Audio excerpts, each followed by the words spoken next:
Elías Montiel era de esos hombres que nunca supieron decir no. Su vida se había construido entre sacrificios silenciosos, días de trabajo interminables, y un corazón tan noble que a veces confundía el amor con el deber. Nadie lo sabía, pero detrás de ese traje impecable, de los relojes caros y del coche que brillaba bajo el sol de la Ciudad de México, habitaba un alma cansada, un hombre que había aprendido a vivir para otros, no para sí mismo. Había criado a Isabela desde que era una niña. La había visto dar sus primeros pasos, llorar por una muñeca rota, correr por el jardín con las trenzas al viento. Nunca fue su hija biológica, pero sí lo fue de corazón. Dios me la confió, solía decir. Y cada vez que la veía sonreír, se convencía de que esa sonrisa justificaba cualquier esfuerzo. Pero ahora, cuando Isabela estaba a punto de casarse, algo en el alma de Elías comenzó a inquietarse. No por el gasto él había pagado todo, el banquete, las flores, el salón, el vestido, sino por una voz interior que le susurraba: algo no está bien. Claudia, su esposa, llevaba semanas distante. Había cambiado el tono con el que le hablaba, ya no lo miraba a los ojos. Él pensaba que eran los nervios de la boda, pero no, era algo más profundo. Y aquella tarde, mientras revisaba las facturas con su secretaria, Elena Vargas, sintió un peso en el pecho que lo obligó a cerrar los ojos y murmurar: Señor, si algo estoy haciendo mal, muéstramelo. Elena, una mujer de mirada compasiva y fe inquebrantable, lo observó con ternura. Sabía que aquel hombre llevaba más amor del que recibía. Dios escucha incluso los silencios, licenciado, le dijo, pero a veces responde de formas que duelen. Elías sonrió sin ganas. No imaginaba cuán cierta era esa frase. El día siguiente amaneció con sol y promesas vacías. Elías conducía su camioneta hacia la casa que compartía con Claudia e Isabela.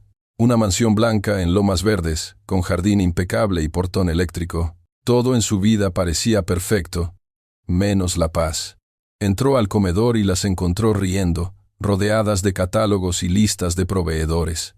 Sobre la mesa había muestrarios de manteles, invitaciones con letras doradas y una botella de champaña abierta. Isabela lo saludó apenas con un beso rápido, mientras Claudia se apresuraba a ocultar un sobre. ¿Y ese sobre?, preguntó él, con una sonrisa que intentaba ser natural. Nada, amor, cosas del banquete. Claudia se levantó y cambió de tema. Por cierto, necesitamos aumentar el presupuesto para la decoración. Elías se llevó la mano al rostro, respirando hondo. Ya aumentamos 3 veces el presupuesto, Claudia. Sí. Pero tú sabes cómo es Isabela, respondió ella, acariciando el cabello de su hija. Es su día especial. Isabela lo miró con esos ojos grandes que siempre lo desarmaban. Papi, tú siempre has dicho que harías lo que fuera por verme feliz. Y ahí estaba la trampa. El amor usado como moneda. Elías suspiró y asintió. Está bien, hija. Solo quiero que todo salga bien. Claudia sonrió satisfecha. No había en su rostro maldad explícita, solo esa costumbre de obtener lo que quería a través del corazón del hombre que más la amaba. Mientras tanto, en un rincón de la ciudad, un hombre observaba desde la distancia una fotografía antigua. Ramiro Cruz, el padre biológico de Isabela. Su cabello despeinado, su camisa arrugada y su mirada llena de resentimiento eran el retrato de un pasado que se negaba a morir. Se casa mi hija. Y ni siquiera me invitan, murmuró entre dientes. Ya verán. Nadie borra mi nombre así de fácil. Días antes de la boda, Elías fue al salón donde se haría la degustación del menú. Había confirmado la cita personalmente. Al llegar, saludó con amabilidad a la encargada del banquete. Buenas tardes. Vengo a la degustación de la boda Montiel Cruz. ¿Su nombre, por favor? Elías Montiel. La joven revisó la lista, frunció el ceño y dijo con voz incómoda: Lo siento, señor Montiel, su nombre no aparece en la lista de invitados. Elías pensó que era una broma. Debe haber un error. Yo pagué por todo esto. Pero la recepcionista, nerviosa, le mostró el documento. Efectivamente, no estaba su nombre. En su lugar figuraba Ramiro Cruz. El mundo se le detuvo. Sintió como si alguien le hubiera arrancado el alma del cuerpo. Intentó mantener la calma. ¿Podría llamar a mi esposa, por favor?, preguntó con la voz temblorosa. La encargada dudó. Ellas están en la sala privada. Pero no creo que quieran interrumpir. Elías caminó hacia el fondo, ignorando las protestas. Abrió la puerta y vio lo imposible. Claudia, Isabela y Ramiro riendo como si nada. El silencio cayó como una piedra. Isabela se levantó de inmediato. «Papá», dijo nerviosa. Elías la interrumpió, con una calma que dolía más que el enojo. «Solo vine a probar el banquete, pero parece que ya no hace falta». Ramiro sonrió con una mueca arrogante. «No te lo tomes personal, Montiel. Solo quisimos hacer las cosas familiares. Esa palabra se le clavó en el pecho como una espina. Elías bajó la mirada, tragó saliva y asintió. «Claro, es lógico». Su voz era un susurro roto. «Que le salga todo bien». Salió del salón, sin mirar atrás. El sol le quemaba la piel, pero el frío en su alma era mayor. Esa noche, Elías se encerró en su despacho. Sobre el escritorio, las facturas de la boda parecían reírse de él. Recordó cada transferencia, cada «te amo» vacío, cada «gracias, papi» que ahora sonaba hueco. Encendió una vela costumbre que había heredado de su madre y se quedó mirando la llama. «Dios mío, ¿por qué?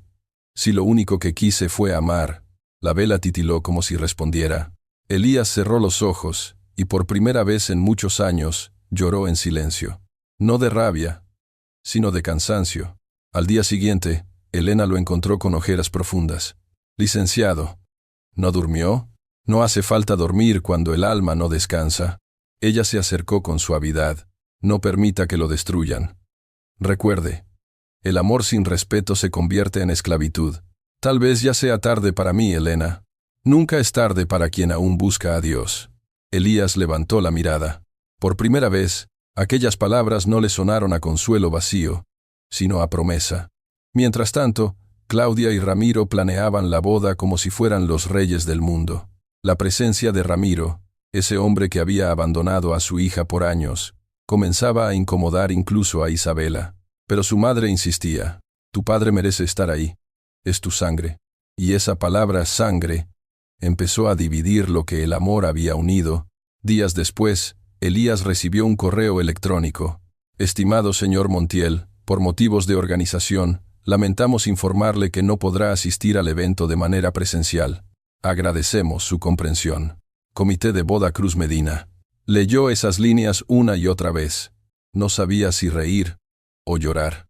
El hombre que pagó cada flor, cada plato, cada centímetro de esa boda, había sido excluido oficialmente.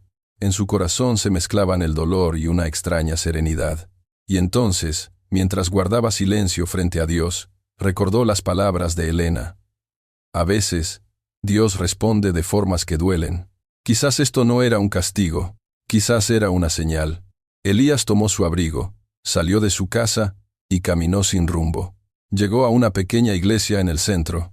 Allí, frente al altar, se arrodilló. El templo estaba vacío. Solo se escuchaba el eco de su respiración. «Señor, si esto es parte de tu plan, enséñame a soportarlo.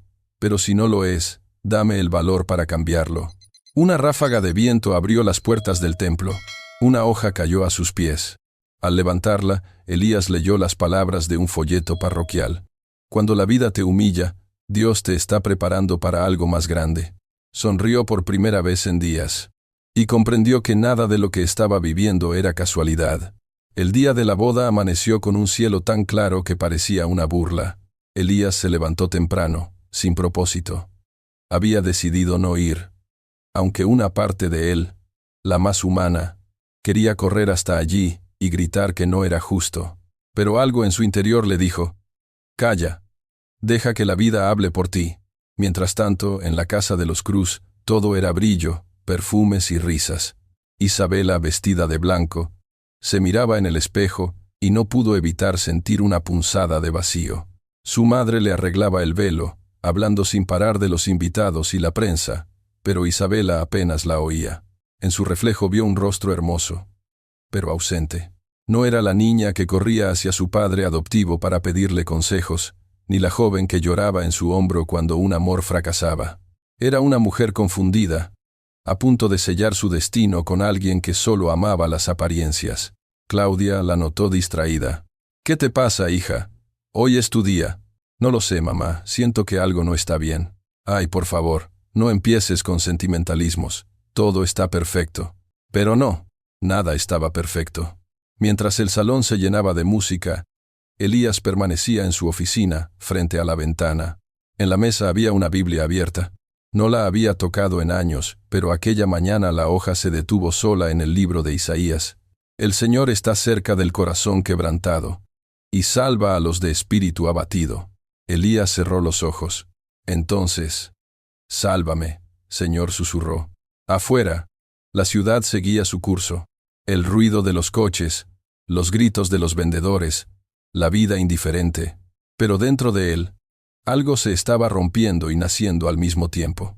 A esa hora, en la iglesia, el sacerdote preguntaba, ¿quién entrega a la novia? Ramiro dio un paso adelante, hinchado de orgullo. Claudia aplaudió discretamente. Isabela sonrió, aunque sus ojos buscaban a alguien más entre los rostros de los invitados. Pero no lo encontró. No estaba el hombre que realmente la había entregado a la vida. Cuando terminó la ceremonia, los invitados pasaron al banquete. Cámaras, luces, brindis. Todo era una fiesta, hasta que una voz interrumpió el bullicio. Disculpen, señores, dijo un empleado del salón. Necesitamos hablar con los organizadores. Hay un problema con los pagos. El silencio cayó. Claudia palideció. Ramiro intentó disimular. El administrador del lugar habló con firmeza. Los depósitos fueron cancelados. Sin el pago completo, no podemos continuar el evento. Los murmullos crecieron. Isabela sintió que el suelo se movía bajo sus pies. Su madre, en pánico, llamó por teléfono. Elías, tienes que venir. Algo pasó con las cuentas. Pero él solo respondió, lo siento, Claudia. Ustedes cancelaron mi invitación, y yo solo confirmé su decisión, y colgó. El caos se apoderó del lugar. Los meseros se detuvieron.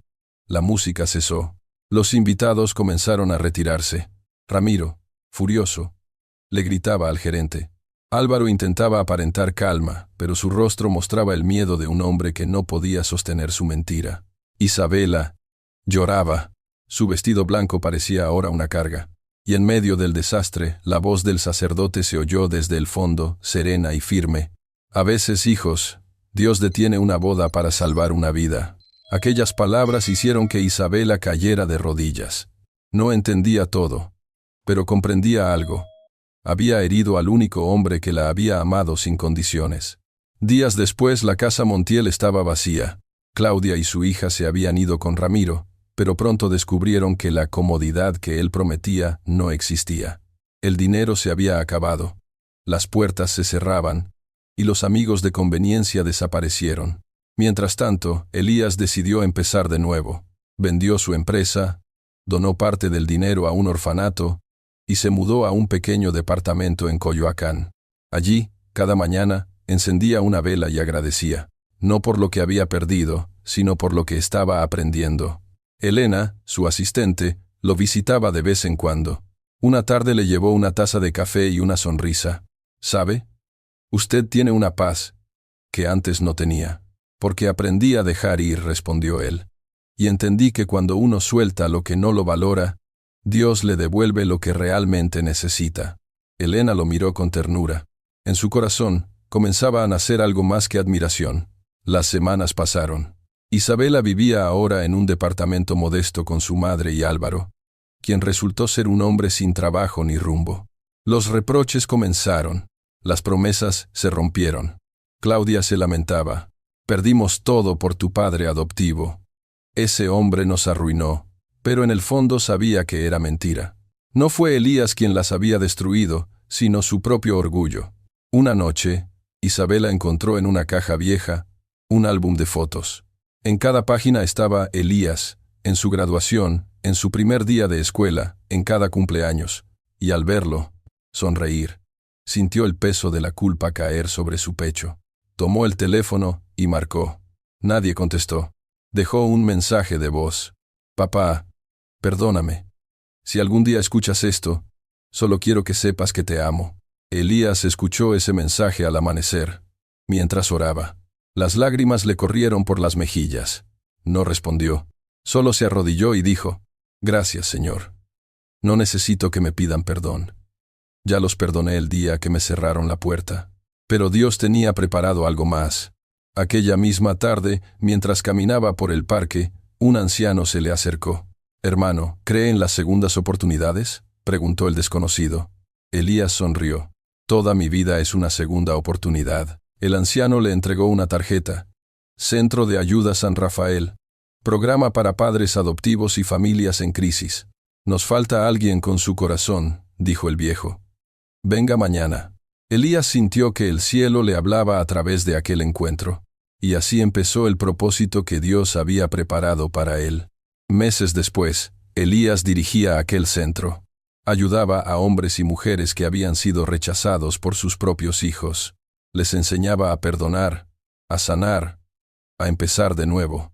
Cada charla terminaba con la misma frase: el amor verdadero no se exige, se da. Y cuando lo das sin esperar, Dios se encarga del resto. Un día, mientras preparaba una conferencia, vio a una joven entrar al salón. Era Isabela. Sus ojos estaban hinchados de tanto llorar. «Papá», susurró, temblando. «Vine a pedirte perdón». Elías se levantó, caminó hacia ella y la abrazó sin decir nada. El silencio valió más que 1000 palabras. Dios había cerrado un ciclo, pero no con venganza, sino con misericordia. Tiempo después, Elías y Elena caminaron juntos por el parque. El sol caía entre los árboles. Ella le tomó la mano, y él no la soltó. «¿Sabes algo, Elena?», dijo él. «Toda mi vida creí que Dios me pedía aguantar, pero en realidad me estaba preparando para amar mejor». Ella sonrió. «Eso hace Él. Nos rompe para que veamos lo que realmente vale la pena». Se detuvieron frente a una iglesia. Elías encendió una vela y susurró: «Gracias por no dejarme solo, ni siquiera cuando yo no entendía tu plan». El viento sopló suave, moviendo las hojas. Era como si el cielo mismo respondiera: «A veces, las pruebas más duras son los puentes hacia la bendición. A veces, perderlo todo es la manera en que Dios te enseña lo que realmente es el amor». Y cuando el alma comprende eso, deja de pedir explicaciones y empieza a agradecer. Elías Montiel no recuperó la vida que tenía. Dios le dio una mucho mejor. Habían pasado 6 meses desde aquella tarde en que Isabela cruzó la puerta del Centro San Rafael para abrazar a su padre adoptivo. Elías todavía recordaba el temblor de sus manos, el llanto que empapó su camisa, y el silencio posterior que lo llenó de una paz que ningún éxito empresarial le había dado jamás. Desde entonces, las cosas cambiaron para ambos. Isabela, ahora separada de Álvaro, trabajaba en un pequeño café del barrio y vivía con su madre en un departamento alquilado. Había aprendido, con humildad, lo que significa ganarse el pan cada día. Claudia, en cambio, no había soportado la caída. Pasaba horas encerrada en casa, mirando fotografías viejas y repitiendo que todo había sido culpa de los demás. Elías, por su parte, encontraba en cada amanecer una razón para agradecer. Su rutina era sencilla: abrir el centro, saludar a los voluntarios y leer un versículo antes de comenzar las charlas. Ese lugar se había convertido en un refugio para almas rotas, padres olvidados, madres solteras, abuelos abandonados. Todos llegaban con el mismo dolor, y él los escuchaba con paciencia infinita. Una mañana, una mujer de cabello canoso se acercó al estrado después de una de sus charlas. «Usted habla como alguien que ha conocido la humillación», le dijo. Elías sonrió. «La conocí.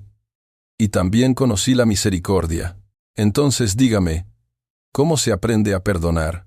Elías levantó la vista, como buscando en el cielo la respuesta. «No se aprende», respondió. «Se decide.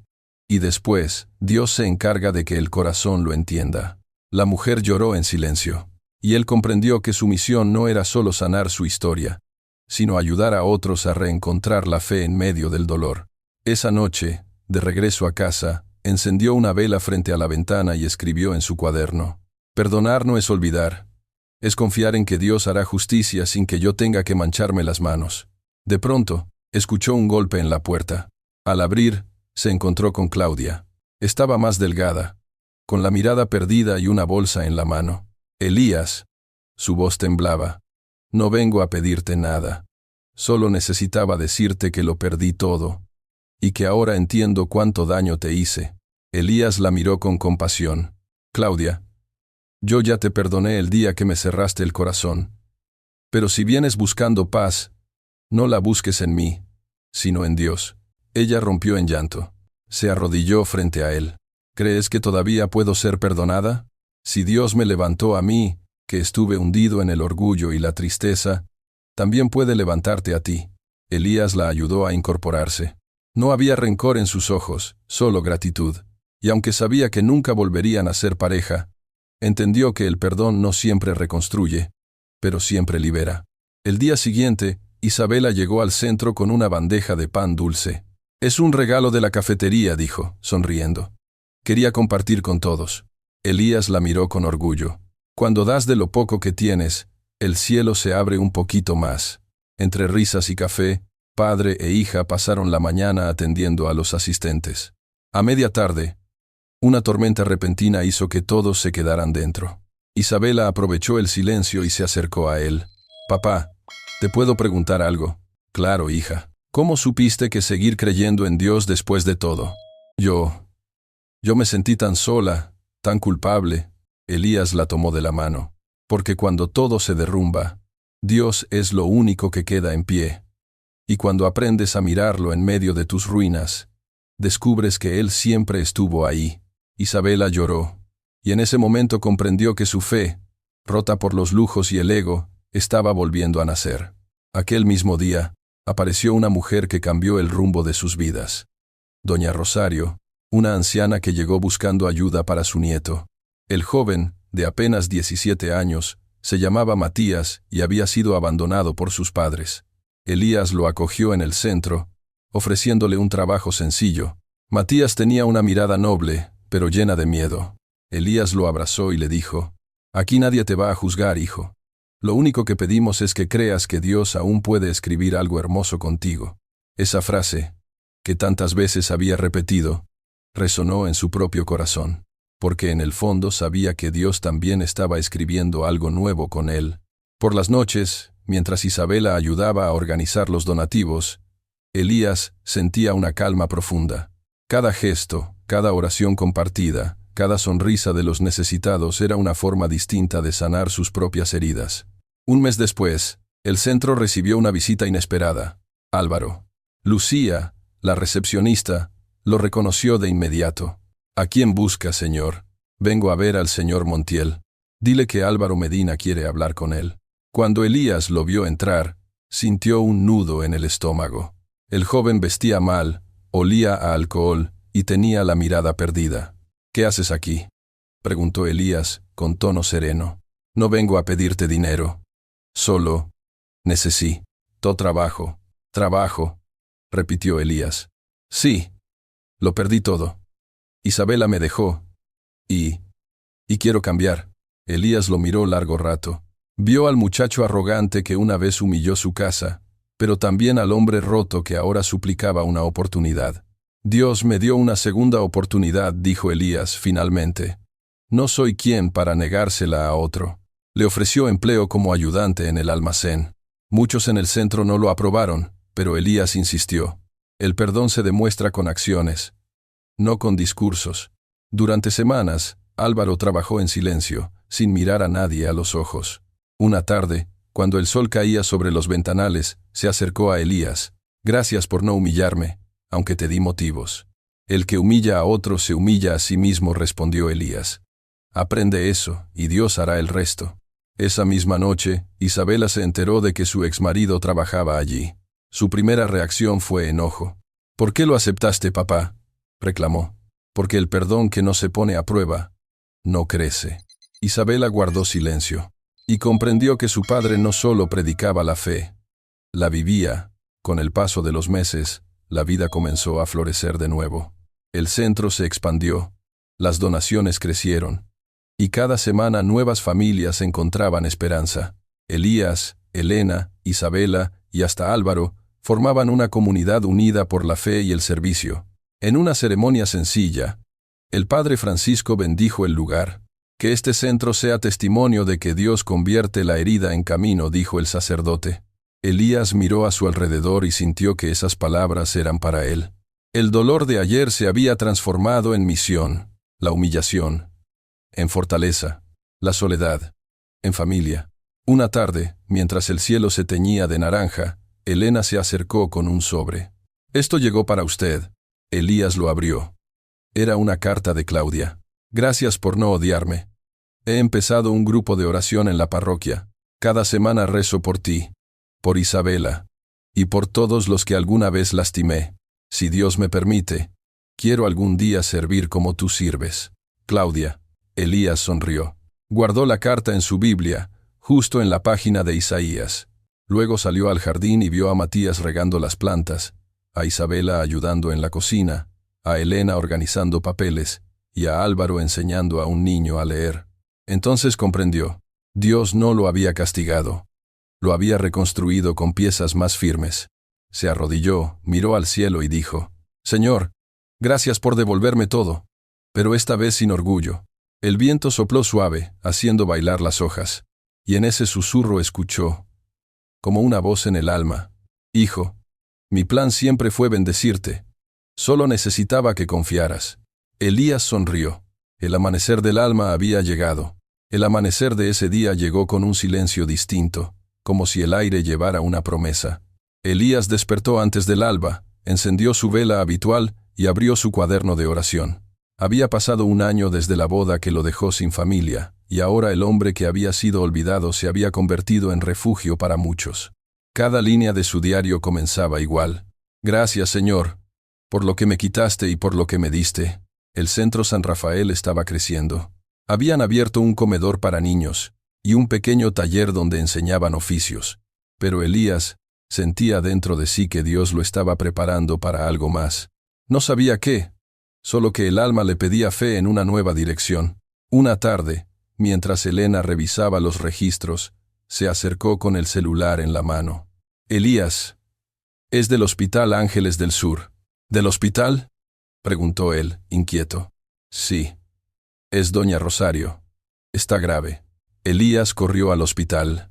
Allí, junto a la cama, estaba Matías, el nieto de la mujer, sus ojos rojos de tanto llorar. «No quiero que se vaya, don Elías. Ella es todo lo que tengo». Elías puso una mano sobre su hombro. «Dios nunca nos quita algo sin darnos a cambio algo que también sea amor. No siempre es igual, pero siempre es amor». Doña Rosario abrió los ojos. Apenas un hilo de voz. «Gracias por cuidar a mi niño. Prométame que no lo dejará solo». Elías asintió, conteniendo las lágrimas. «Se lo prometo, doña Rosario». Ella cerró los ojos con una paz que no pertenecía a este mundo. Esa noche, mientras acompañaba a Matías en la capilla del hospital, Elías comprendió el propósito de su nueva misión. No solo enseñar el perdón, sino también acoger a los que no tienen a nadie. Las semanas siguientes fueron un torbellino. El centro adoptó oficialmente a Matías, y Elías se convirtió en su tutor legal. Por primera vez en mucho tiempo, la palabra familia volvió a tener sentido. Sin embargo, la vida, siempre sabia, decidió ponerlo a prueba una vez más. Un día llegó una carta del banco. Una inspección fiscal había detectado irregularidades en las cuentas del centro. Donaciones sin justificar. Elías revisó todo una y otra vez, pero las cifras no cuadraban. Llamó a Elena. «¿Has visto esto?». Ella asintió, preocupada. «Revisé todo, Elías. Parece que alguien retiró dinero del fondo general». La noticia corrió como fuego. Algunos voluntarios comenzaron a dudar. Los periódicos locales publicaron una nota con el título: «Centro de ayuda bajo investigación por fraude. Nama Shafeina. Aguna, Aguna, Aguna, Aguna, Aguna». Elías, que una vez había sido humillado por su familia, ahora era señalado por aquellos a quienes había ayudado. Esa noche, solo en su oficina, cayó de rodillas. «Señor, ¿otra vez la prueba? ¿Otra vez la vergüenza?». Pero dentro de su alma, escuchó esa voz silenciosa que ya conocía. «Hijo, la fe no se mide cuando todo está bien, sino cuando todo parece perdido». Al día siguiente, reunió a todo el equipo. «No puedo probar mi inocencia todavía, pero sí puedo seguir sirviendo. Si alguno desea irse, puede hacerlo». Nadie se movió. Elena fue la primera en hablar. «No servimos por ti, Elías. Servimos con Dios, y Él sabe quién eres. Las lágrimas le nublaron la vista. Esa fe de los demás era el espejo de la suya propia. El caso se resolvió semanas después. El verdadero responsable era un contador externo que había desviado fondos hacia una empresa fantasma. Fue detenido. Y el centro quedó libre de culpa. Pero la lección había quedado grabada en todos. Incluso en la obra de Dios hay pruebas, porque sin fuego, el oro no brilla. Durante los días de tormenta, Elías no dejó de escribir. Una de sus notas decía: el dolor no siempre es castigo. A veces es entrenamiento. Dios no busca que suframos, sino que entendamos. Y solo quien ha llorado sabe realmente consolar. Esa reflexión se hizo viral cuando un voluntario la compartió en redes sociales. En pocos días, miles de personas comenzaron a seguir la página del centro. Llegaban mensajes de toda América Latina. Gracias por recordarnos que Dios no nos abandona. Sus palabras salvaron mi matrimonio. Yo también fui humillado, pero ahora sé que no estoy solo. Elías entendió entonces que el propósito del dolor no era destruirlo, sino amplificar su testimonio. Lo que había nacido del rechazo se había convertido en una voz que alcanzaba corazones. Un periodista lo entrevistó.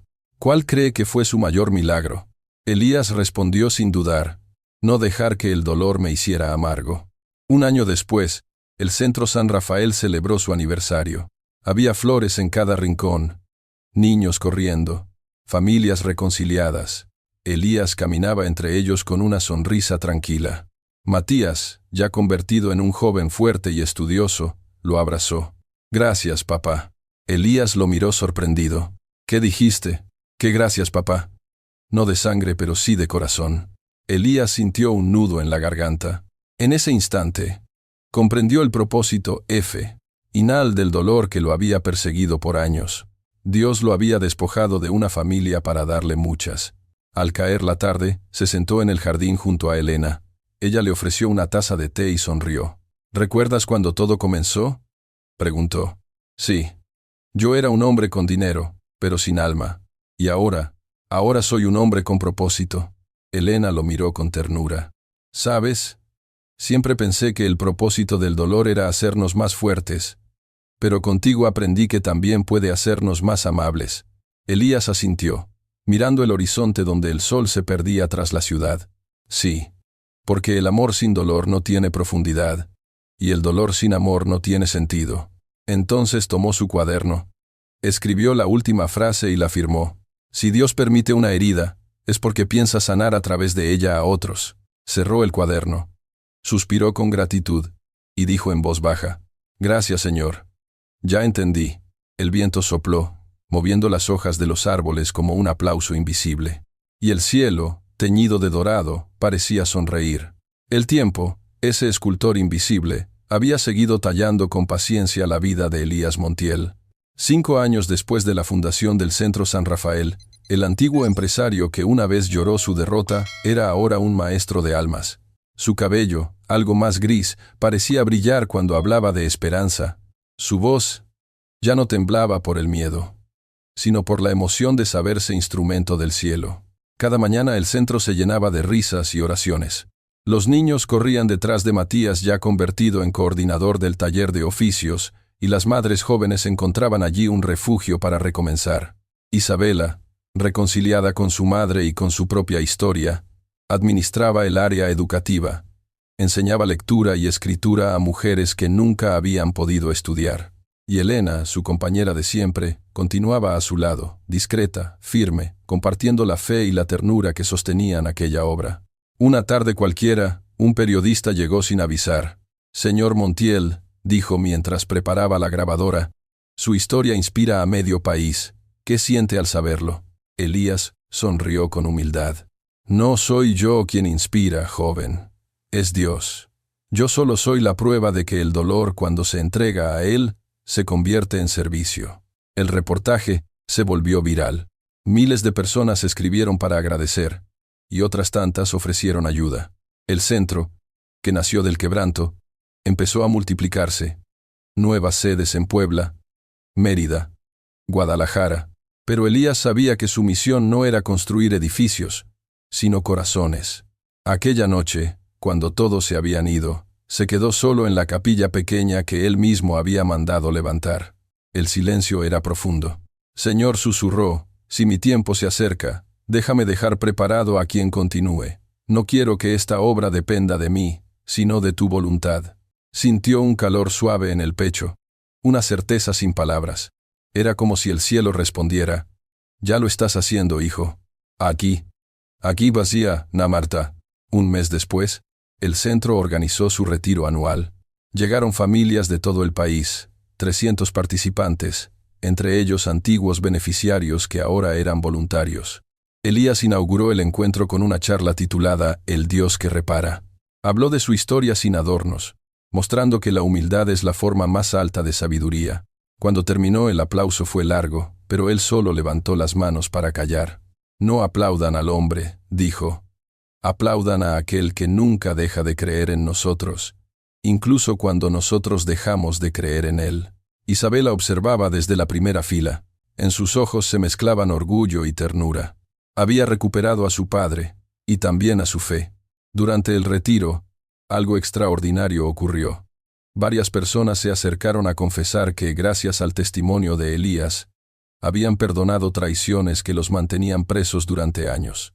Un hombre mayor dijo entre lágrimas, yo odié a mi hijo por 15 años, hasta que escuché su historia. Ahora entiendo que el perdón es la única herencia que vale la pena dejar.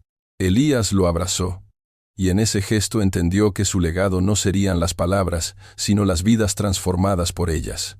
Al caer la noche, mientras el fuego del retiro iluminaba los rostros, Elías tomó la guitarra vieja de Matías y comenzó a cantar una melodía sencilla. Dios no borra cicatrices, las convierte en luz. Porque donde hubo herida, ahora florece su cruz. Los asistentes, conmovidos, repitieron el coro una y otra vez. El cielo estrellado parecía descender hasta mezclarse con las voces. Y en medio de aquella música, Elías comprendió que el propósito de su vida ya se estaba cumpliendo. Enseñar a los demás que el dolor no se niega, se transforma. Los días posteriores al retiro estuvieron llenos de movimiento y gratitud. Llegaban cartas, flores, fotografías de familias que habían vuelto a hablarse después de años. Pero Elías sentía algo distinto, un cansancio suave, no del cuerpo, sino del alma que sabe que ha cumplido. Una mañana de abril, se quedó mirando el patio donde jugaban los niños. Matías los guiaba en un pequeño huerto, y Isabela colgaba dibujos de los talleres. Todo era risa, vida, futuro. Elena lo encontró así, en silencio. ¿Estás bien?, preguntó. Elías asintió. Sí. Solo pienso que nunca imaginé ver tanto bien salir de tanto dolor. Se sentaron juntos. ¿Te acuerdas de la primera vez que viniste al centro?, dijo ella. Claro. No tenía idea de qué estaba haciendo, pero sabía que tenía que hacerlo. Ahora veo que no era yo. Era Dios, escribiendo con mis ruinas. Elena sonrió. Tú siempre dices que las heridas son las semillas del milagro. Y es verdad, contestó él. Pero llega un momento en que la semilla deja de crecer aquí y florece en otro jardín. Aquella frase, tan simple, le quedó dando vueltas a ella todo el día. Esa noche, cuando regresaron a casa, Elías encendió su vela habitual y escribió en su diario: Cuando me vaya, que no me busquen en mis palabras, sino en los gestos de amor que otros sigan haciendo. Al amanecer, Elena lo encontró dormido en su silla, el cuaderno sobre el pecho, una sonrisa leve en el rostro. Dios se lo había llevado como él lo había pedido, en paz, con gratitud, dejando tras de sí un eco de fe. El funeral de Elías fue sencillo, como él había querido. En la capilla del centro, rodeado de velas y fotografías, se reunieron centenares de personas. Isabela tomó la palabra, la voz temblorosa pero firme. Mi padre me enseñó que el amor no se impone, se ofrece. Que perdonar no es olvidar, sino confiar en que Dios hace justicia. Hoy no lloramos su partida. Celebramos su regreso a casa. Matías leyó el último texto del diario de Elías. Si un día dudas del propósito de tu vida, mira las manos que ayudas. Ahí está la respuesta. Las lágrimas corrieron, pero nadie se sintió solo. Cada persona en aquella sala sabía que llevaba algo de Elías en su propia historia. Elena, con un rosario entre los dedos, cerró los ojos y rezó en silencio. Gracias, Señor, por habernos permitido amar a través de él. Semanas después, el Consejo del Centro decidió mantener su labor. Isabela asumió la dirección. Elena continuó guiando la formación espiritual y Matías coordinó los proyectos juveniles. En la entrada colocaron una placa con una frase suya: sanar un corazón es continuar la obra de Dios. Los años pasaron. El Centro San Rafael siguió creciendo, y la historia de Elías Montiel se convirtió en un ejemplo en escuelas, parroquias y comunidades. Cada vez que alguien preguntaba quién había sido él, Isabela respondía con una sonrisa: un hombre al que humillaron por amar demasiado, y que descubrió que el amor de Dios nunca humilla, solo eleva. Elena solía añadir: y un amigo que nos enseñó que el verdadero éxito es tener un corazón que sabe perdonar. Una tarde de verano, en el mismo huerto donde los niños aprendían a sembrar, Matías encontró una semilla seca dentro de un sobre viejo. En el papel estaba escrita una nota con la letra de Elías: plántala cuando sientas que el mundo se apaga. Así recordarás que Dios siempre vuelve a hacer florecer lo que parecía perdido. La plantó, y semanas después brotó una pequeña flor blanca. Isabela, Elena y los niños la rodearon en silencio. Nadie habló. No hacía falta. Era como si el alma de Elías siguiera allí, recordándoles que el dolor es solo el comienzo de algo nuevo. Elena miró al cielo y susurró: tu corazón sigue sanando el nuestro. Y en ese instante, una ráfaga de viento recorrió el jardín, moviendo las hojas como un aplauso del cielo. Elías Montiel ya no estaba en la tierra, pero su amor seguía multiplicándose en cada gesto de bondad, en cada sonrisa rescatada, en cada alma que volvía a creer, porque los que aman de verdad nunca mueren, solo cambian de casa.